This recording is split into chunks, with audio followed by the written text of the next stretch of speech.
Hey, welcome back, MobilityWod. Special guest today. We've been kind of talking about skiing and getting ready for the ski season. Lord knows we've been in Stormocalypse, right? Stormageddon here in San Francisco the last few weeks. And we, through a mutual friend, we were lucky enough to pull on to a conversation about all things skiing with Chris Davenport. Now, if you've been living in a cave, chances are in the ski world you're not sure who Chris Davenport is. But if you're a CU buff, go Buffs. You know Chris Davenport if you've done things like you're interested in people who have skied Everest, who have X Games medals, who won 24 Hours of Aspen, Red Bull Big Air, plus all the other sort of. I think you even won a kind of an award for skiing all the 14ers within a single year. I mean, I've hiked at least 2 of those in at least 5 years, and that's a lot of work, much less trying to do them all. But we're really, really stoked to have you on and to talk sort of about snow sport lifestyle and the preparation around that, especially around travel, around the mountaineering. I mean, you really have become sort of the marquee for all-around athlete and when it comes to winter sports, and we're stoked to have you. So thanks so much for your time today, man. Well, thank you, Kelly. It's great to be with you. And one thing that I am never shy about is talking skiing, talking the mountains, talking fitness. These things are just part of my DNA, and also talking CU Buffs. Of course, when I was there, we won a national championship, which they haven't really been able to get very close to since then. But it was a great place to go to school and ski and learn a couple things too along the way. You have 3 kids. Let me just ask them straight up, because my wife and I have this conversation. Would you let your kids go to CU, yes or no? Yes, I would let my kids go to CU. Nice. Even knowing, hey, college is college, and you wanna work hard and get good grades and train and be an athlete. You can do that. You want to party like a maniac and struggle. You can do that too. But I'm not really worried about my kids doing that. They're pretty motivated. Now, you skiing family. I grew up in southern Germany, racing FIS as a kid. I developed the dreaded Lang Bang heel bone spur from death, and started telemark skiing. I went the tele route when I was in college because it seemed so much more progressive and integrated, and realized, of course, that was a disastrous idea. But your sister even, were you on the ski team when you were at CU? Yes, I was on the ski team. I went there my freshman year with a good friend of mine that I raced against in high school, Shane McConkey. And Shane's no longer with us, but he was a big inspiration. We hung out a lot freshman and beginning of sophomore year. He quit, and then after sophomore year, I quit because, frankly, there was just too much fun to be had. And I found out that jumping off big cliffs was actually more fun than freezing my ass off in the slalom gate at Eldora. True fact, Eldo. Yeah. The reason I mention that is if you came to skiing, obviously, probably racing in high school on a local team, skiing has a sort of a long-ish history of at least trying to do some dryland training and being strong enough for skiing. Was that your experience early on, even in the 90s? Were you guys kind of dryland training and skiing? Yeah, and I will date myself here, but it goes all the way back to the 80s. You know, I grew up as a ski racer, and in fact came from a family of ski racers. My dad was a racer, and we grew up on the mountains in New Hampshire. And in the summers and fall, we would dryland train. And it wasn't really scientific back then as much as just kind of going out and trying to get as much general fitness as you could. But when I got to high school, and I went to a boarding school that had a very strong ski focus, we had a very specific dryland training program, and I really credit a lot of my, I guess, continued fitness or continued work as an athlete with that sort of fundamental understanding of good training, good fitness translates into good results in skiing. And so I definitely learned it as a kid, and my kids are doing dryland already. They're on snow now, but this fall and falls past, they're working hard to kind of build that general fitness. Skiing, as you know, and as all the viewers know, is such a dynamic sport. It uses so many different muscle groups, and I mean the mental focus as well. That's a whole other conversation, but without that good baseline of strength and fitness, you're not going to get very far as a skier unless, of course, you're just kind of cruising the groomers of Deer Valley. there have been sort of there is a dichotomy, I feel like, in today's skiers. Some of the slopestyle kids and some of the sort of free skiers have sort of rejected some of the older, more serious paradigms that came about even in the mogul skiing, kind of gotten taken over by serious hardcore training. We saw that certainly in in some of the other aspects of traditional slalom. I know you know Rob and Scott Gaffney. Well, Rob Gaffney was my roommate when I was teaching kayaking in Boulder, and that guy was an aerobic machine all the time. I mean, he always felt like in the summer he was not going to be fit enough to do what he needed to do. So I guess the question is, when you left racing, did you still have an eye on that training, and has that training kind of gotten a lot more serious as you've aged a little bit? Yeah, I definitely still had an eye on that training. Again, those fundamentals that I sort of built as a kid in ski racing, I carried over into free skiing, and I would definitely say that part of my success in the 90s as a free skier was because I came from a racing background. And in fact, many of the top free skiers in the early days in the 90s and early 2000s were racers that had sort of evolved into free skiers and had that training background and had that mental focus background and knew what it was like to be in the starting gate and to be able to kind of gather your thoughts and lay down a good run.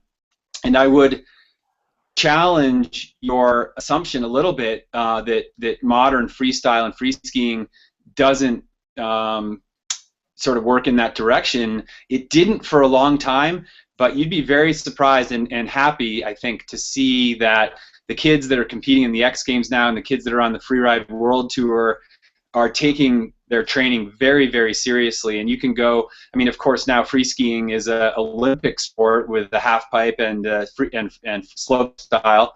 A lot of that due thanks to our mutual friend Chris Gerard.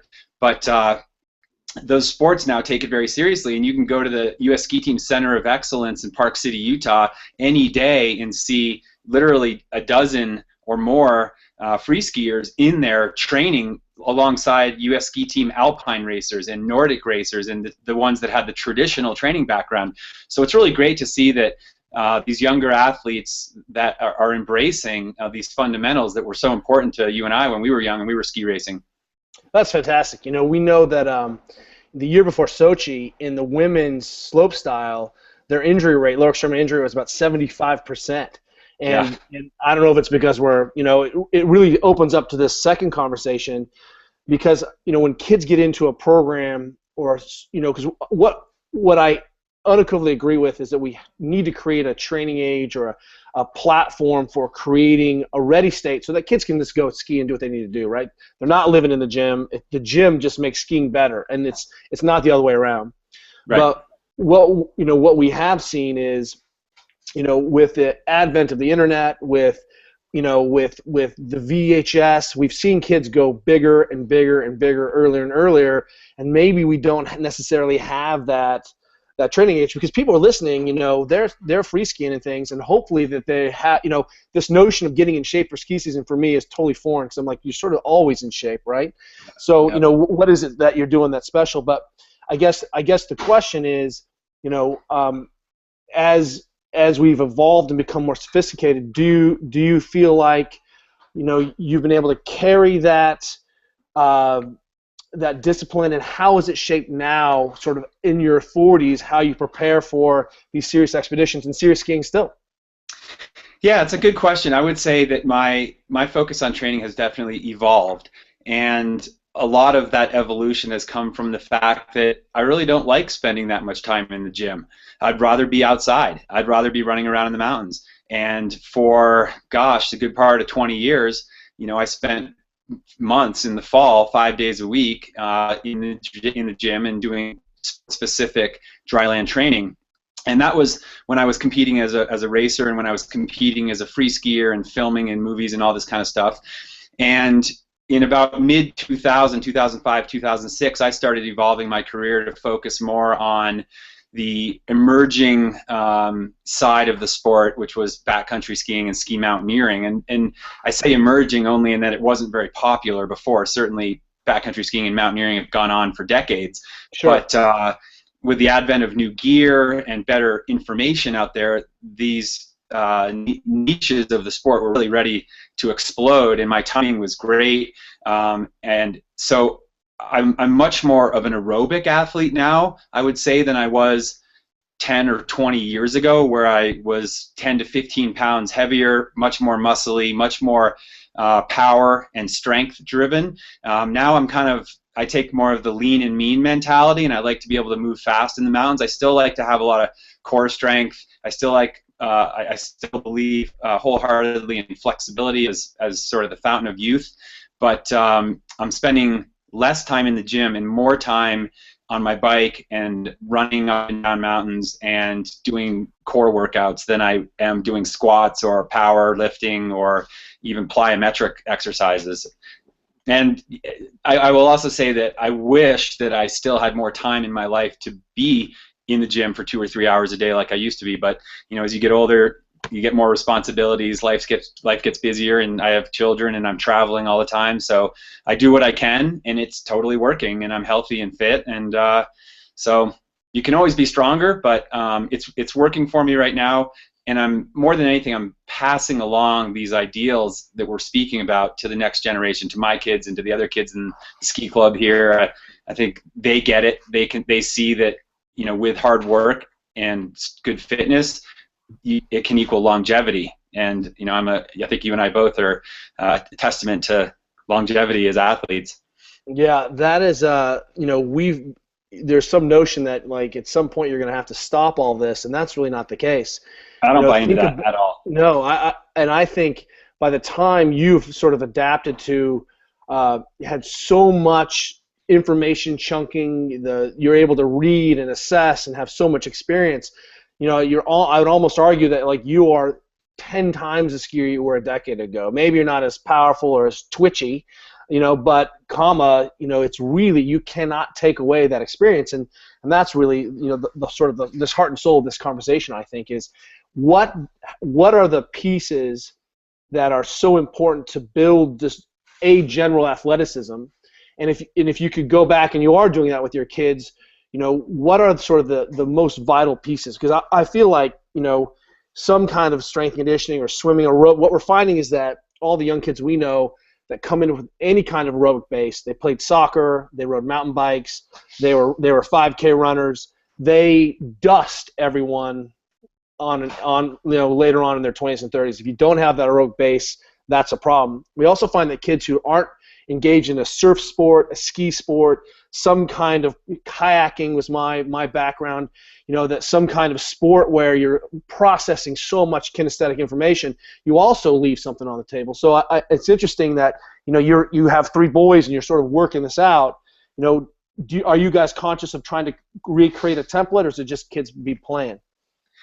I think at this age it's really important for kids to be kids and to play and to have fun. But I also try really hard to get my kids to do everything. I think skiers, especially alpine ski racers that have been successful, are some of the most well-rounded athletes out there. They can kind of do everything well. So I try to tell young people to be well-rounded, to go out and to kayak, to rock climb, to run, to bike, to get in the gym and just generally be a good all-around athlete. Because if you have those fast twitch muscles, and if you have that ability to dedicate yourself and work hard, you're going to pick up the sport-specific stuff that you need for skiing and ski racing and free skiing a little bit later in life. Maybe when you're 15, 16, or 16, 17 is when the time where you start really focusing. Your body's maturing. You're stopping or slowing down your growth. And so that's the time where you can really start doing more weightlifting, doing more sport-specific training. But up until then, I think it's all about having fun, building general fitness. And one thing I've seen a lot, and even in my generation when I was a kid, is that kids can get burned out if they are focusing too much at an early age on a specific aspect, like being in the gym or just running gates.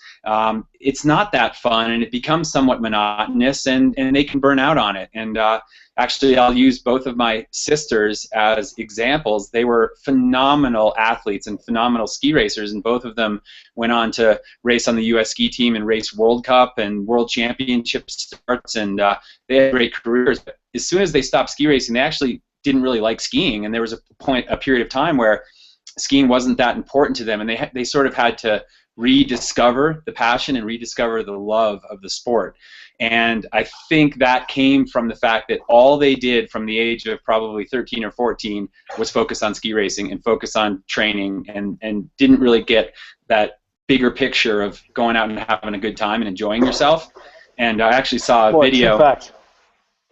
I saw a video this morning on Facebook that was some of our current U.S. ski team athletes, Travis Ganong from Squaw Valley and Steve Nyman from Utah, and they had a day off, and they were up on the hill free skiing and powder skiing and having a great time and laughing, and they shot a video of themselves on the chairlift.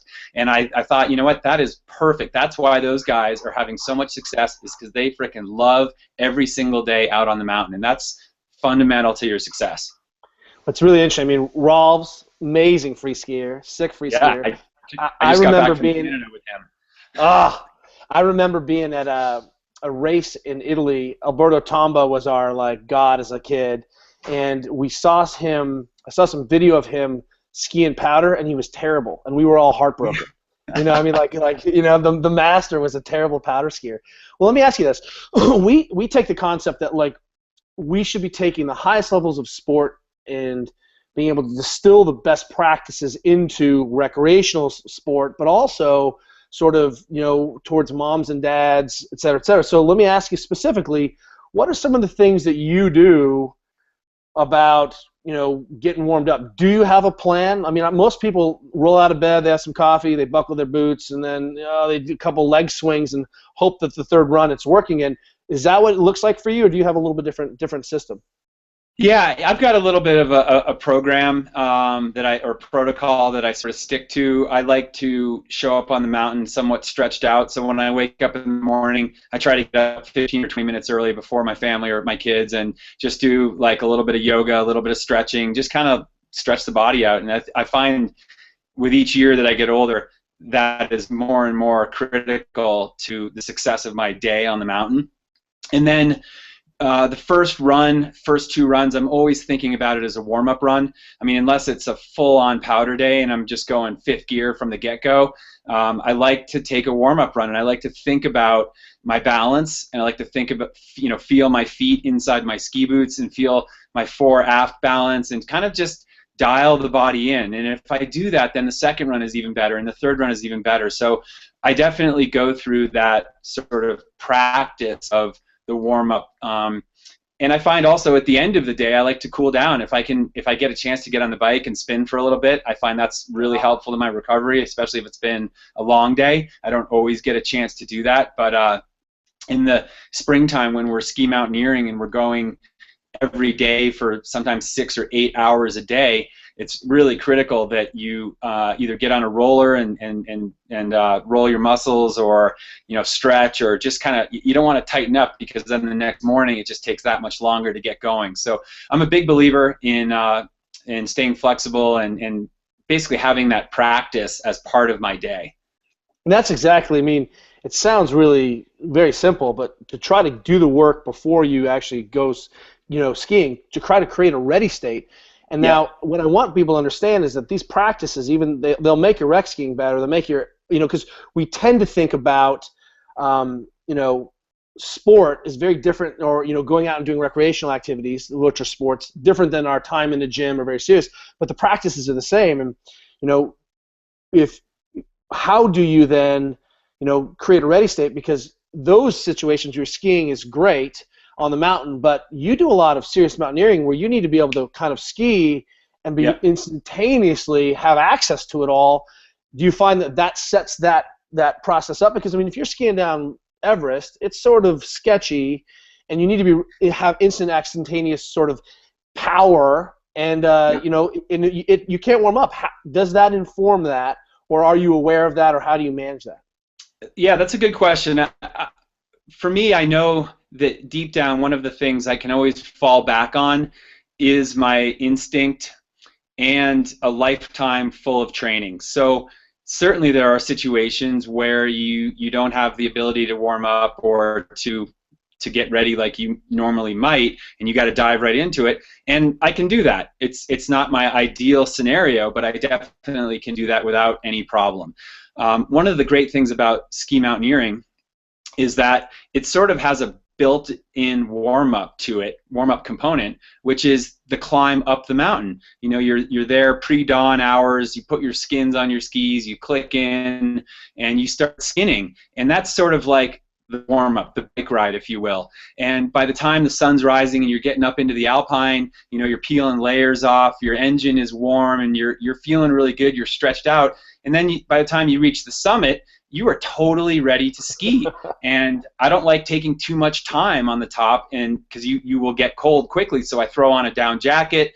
You know, maybe I'll kick my legs a little bit, but I'm basically kicking into my skis and I'm ready to charge because I'm warm and I'm fired up. And so that's a nice thing about backcountry and ski mountaineering, is you get that kind of built-in warm-up. And I definitely look at every morning that I'm going out in the backcountry as just that. I'm going to just put one foot in front of the other. I can tell you almost to the minute or even to the second when I'm going to start feeling my engine kicking in. And it's usually for me about 8 to 10 minutes. I start feeling the tingle in my legs and in my back, and within 11 or 12 minutes, I'm starting to feel that first little bead of sweat coming. And it's almost exactly the same every single time. And when it gets a little longer to 14 or 15 minutes, that tells me my fitness is getting a little bit better. And so I'm very cognizant of that. And I try when I'm climbing up the mountain, or whether I'm out running or cycling, I try to exert just enough energy so that I'm not going full sweat, so that I'm not, you know, in that anaerobic or red line zone, but I can kind of maintain. I want to go for, you know, 2, 3, maybe even 4 hours without stopping. I don't want to stop every half an hour. I mean, when you get on a bike, you don't go for a half an hour and then stop and drink and eat. You just keep going. And so we try to kind of take that same mentality out into the mountains, where let's just fuel ourselves every 45 minutes. Let's not stop. Let's just keep moving. And it makes the day go by pretty quickly. That's great. I love it. I love that you understand how much, you know, to be warm, and you know that it's always the same setup. I think this is such a crucial piece for people to take into any of their sports. We see so many errors around, hey, you know, for my military guys, I'm in the helicopter, I've got to jump out and run.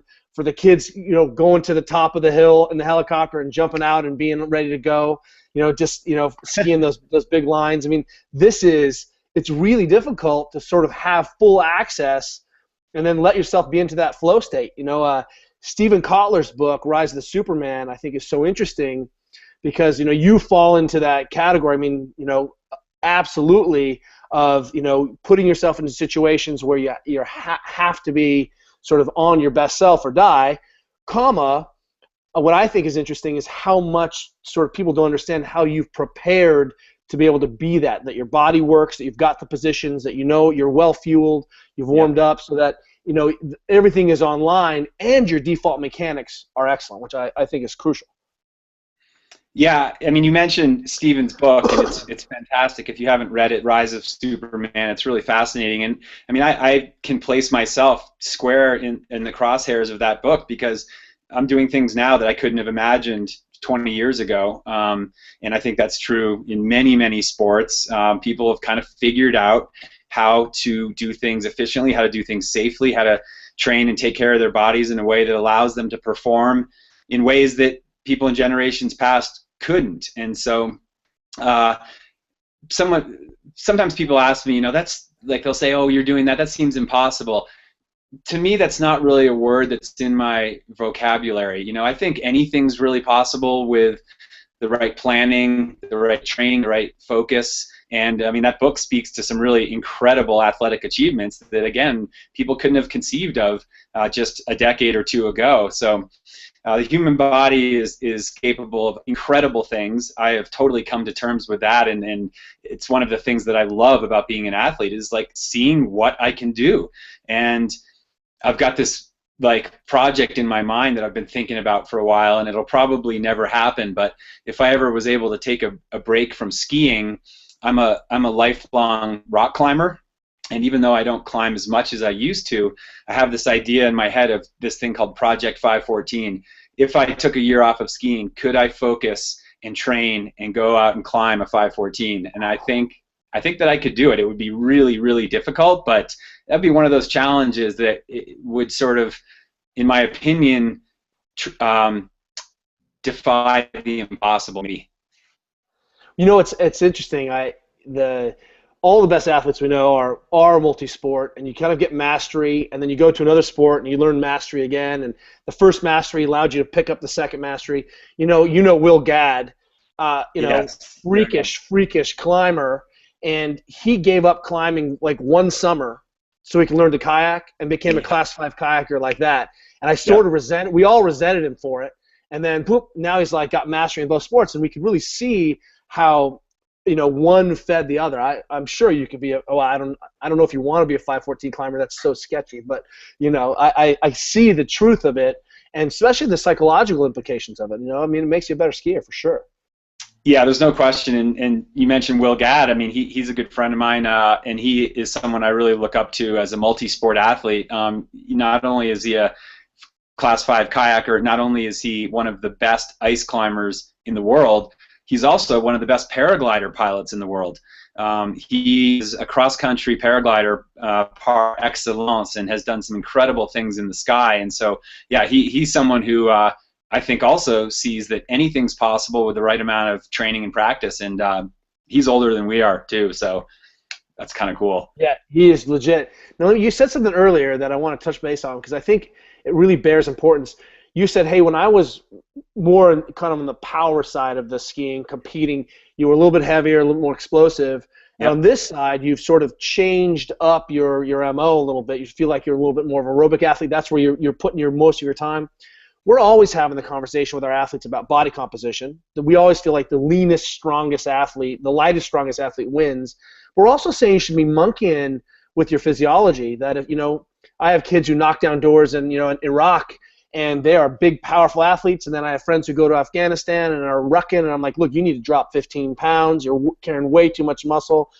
When did you start to realize that you really sort of had to start monkeying with sort of your physiology to sort of change? Because, the idea is like we always are like, hey, I should always be strong and huge and powerful, but it's not efficient carrying all that mass in the mountains. No, you're absolutely right. I mean, backcountry skiing and ski mountaineering and basically any aerobic sport, it's really a strength to weight ratio. It's the fundamental ratio. It's how much power can you generate for how much you weigh, like watts to your weight, basically.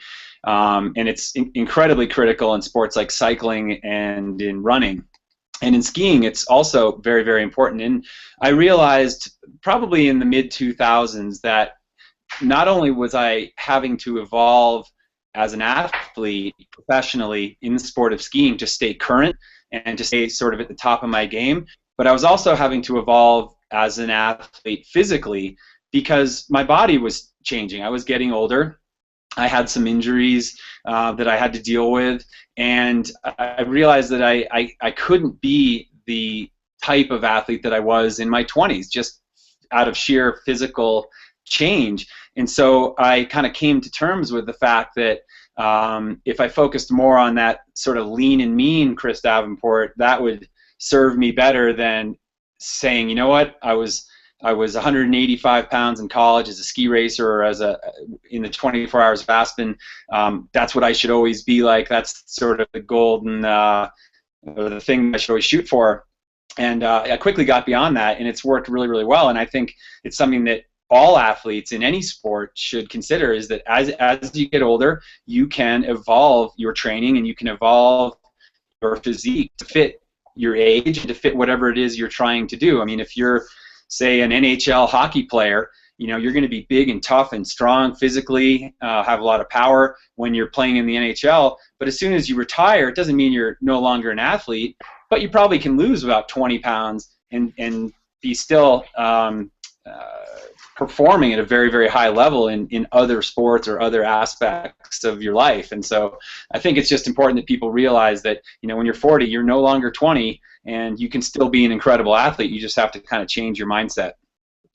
You really also hit on something I think is really crucial for people to understand, is that, it takes a long time to become a strong, stable, capable human being. And like Herman Meyer, you remember how thick that guy was? He's the thickest human being on the planet. I'm not talking about his legs, it's his trunk. And they call that old man strength, right? And we run into a lot of coaches, who are what we call they're strength coaches, like performance coaches. And certainly if we don't have any fluency in squatting, or we can't even swing a kettlebell, and kids can't hold positions, then there's a strength component of fluency we've got to develop. But what we have found, and we talk to more and more coaches, at some point we're saying, hey, you're strong enough. You really are strong enough. Even, can you front squat your body weight? You're probably strong enough to do any skiing that you ever need to do ever, right?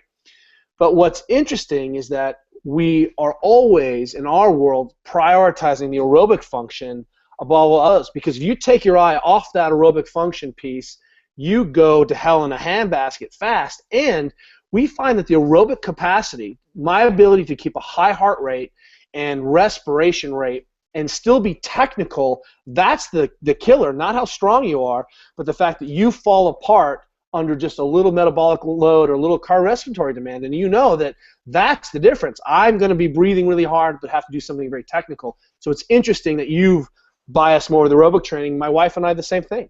That's it's our bread and butter. Yeah, you're absolutely right. And my strength coach in the 90s and early 2000s would tell me, don't even show up at the gym in September without having a good solid month of aerobic base in your legs, in your body. And that was, for me, mainly cycling and running, because those are two sports that I love. And so I would be out there trail running, and I would be out there mountain biking and road cycling, pretty much all summer long, so that when I showed up in the gym, I could give it 110% and get through all of the exercises and get through everything with full effort and get the most out of it. It was just super important to have that fundamental aerobic base. Are you doing primarily mountain biking these days or road biking these days? It's funny. I'm probably 50-50. I love both. As a kid, I was racing on my road bike in high school and even early when I was at CU, and continued doing that for a while here in Aspen. But then mountain biking sort of took over, and nowadays, it's on any given day, I'm grabbing one or the other, and I love both of them. And I ride a single speed bike also, and so I like the variety. We've got great riding here in Aspen, Colorado, so there's always something to do, and I find that all of them are really inspiring, and a great day out on the road bike for me is just as good as an amazing mountain bike ride. It's interesting. The reason I ask that is that when we sort of deconstruct what's working for you, because at some point all master coaching is really about sort of turning over the system back to the athlete, because you really do understand what you need. You always need technical information. You can always improve your positions and mechanics a little bit. But it's interesting to deconstruct where you've arrived. The trail running, whether you like it or not, is big power aerobic. You're going to do these big hard efforts. The mountain biking, whether you like it or not, is you're going to have intense, very hard anaerobic pieces mixed in, and then the road biking tends to be a little bit more steady state. And I guess what I'm showing or telling you is interesting for people listening is that you have a kind of steady state aerobic piece, then you have some big other aerobic pieces that also have very high intensity interval training built into it, whether you like it or not. And so those sort of three things, it's not just junk miles for you. You're not just going out and and running a 20K at 120 beats a minute. That's not what it looks like. No, not at all. No, the variety is really, really important, and you hit upon it perfectly. What I get out of road biking, there's short bits of intensity, but it's certainly not as explosive as mountain biking. Both of those cycling, those types of biking aren't that great fundamentally for skiing, except for the fact that you have that good aerobic base. You're really just pushing against your own body weight. You're just pushing against pedals, which is why I really like to bring in a lot of mountain running, trail running, because there you're actually working with gravity, especially when you're going downhill and you're kind of building up the resistance in your legs and in your core that you will use in skiing. Now, we would always take those exercises into the gym and then tweak them so that it was, and I talked about this before, so that it was more sport specific. So when you're out skiing, you get off the top of the chairlift and you're going to take a run to the bottom. Generally, for most people, it's a 1 minute to 2 minute type of run before you stop.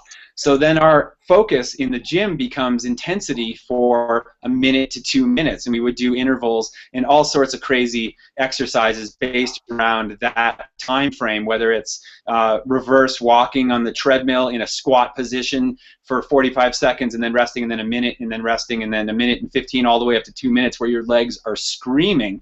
That's exactly what you're getting in skiing. So building that basis of aerobic activity is super important, but then you got to kind of tweak it and add the specific stuff for skiing, those sport-specific intervals, I would say. Do you subscribe to any nutritional philosophy, and are there things that you have to eat on the hill? Like, are you a whole food guy, or are you like a bar processed guy? I mean, how do you guys eat? And you have kids, so I know that makes things more interesting. Yeah. I do subscribe to a philosophy. I guess first I will say I'm a chronic undereater. I never seem to eat enough, and especially on big days out in the mountains, biking or running, I know that I'm probably in deficit most of the time, and that seems to work. And I actually think that it, in many ways, helps my body because it teaches it to continue to use fat rather than burning carbs. So it's a tricky thing, and that's a very, very advanced notion.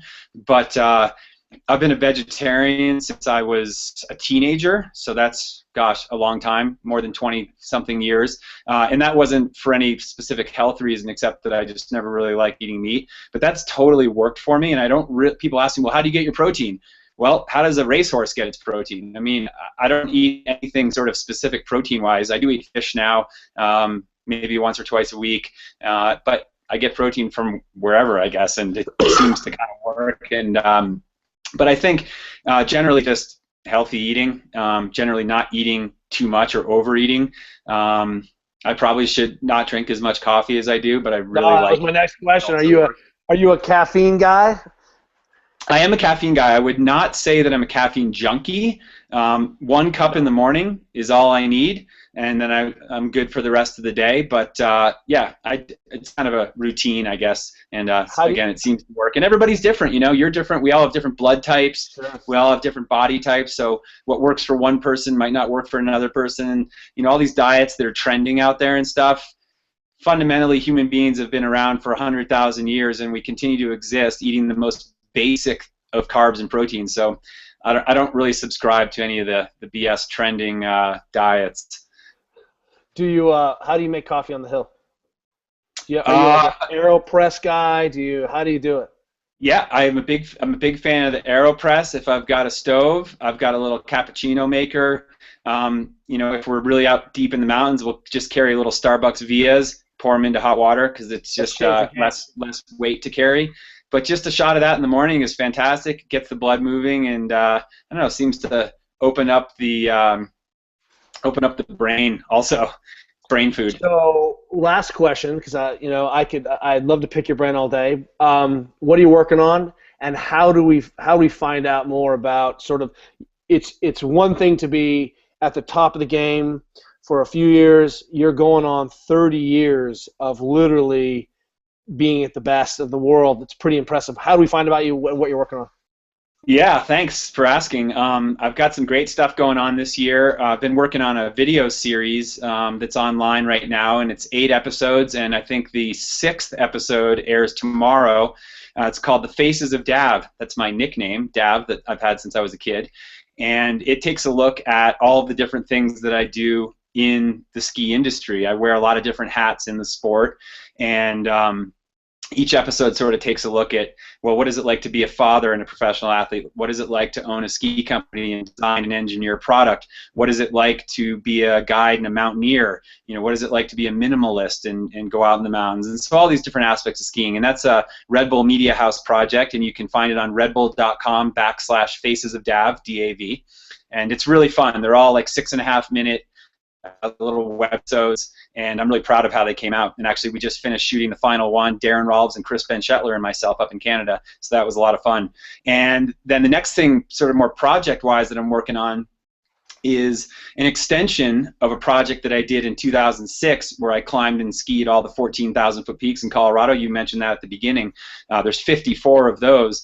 And since I did that project, a bunch of other people have also completed the 14ers. I think the list is up to 11 or 12 now. Wow. And so myself and a couple partners who had also done the 14ers thought to ourselves, you know, how do we raise the bar? How do we continue kind of pushing this aspect of skiing forward? And so we decided a year ago to climb and ski the 100 highest mountains in Colorado.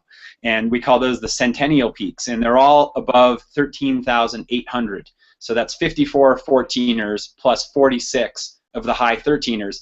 And right now I'm on 95, so I've only got 5 left. And I was trying to finish last spring, but the snow kind of ran out, and man, I was pretty haggard. Also, I was pretty tired, and so 5 left. And this spring I'll be trying to become the first person to complete the Centennial Peaks, the 100 highest peaks in Colorado. You are at chrisdavenport.com. Links to all that stuff too there. And I really like your message of, you know, you and Jeremy Jones and all the other, you know, kids who've just decided, hey, it's earning your turns. There is something deep to that, and gives you time to kind of spread out a little bit and think, huh? Yeah, it absolutely does. There's nothing like being out in the mountains. In fact, I was just looking at a quote earlier today from Reinhold Messner. He's one of the godfathers of mountaineering, considered probably the greatest mountaineer of all time. And he said, human instinct is based on millions of years of humans interacting with nature. And it really struck me because nowadays it's so easy to park yourself in front of a video screen, even park yourself in front of a video screen and work out, but you're not necessarily interacting with nature. And I think it's just one of those fundamental human necessities to get outside, to be active, and to connect with nature. And it really fuels our intuition and our instincts. So I encourage everyone to never go to the gym. No, I'm just kidding.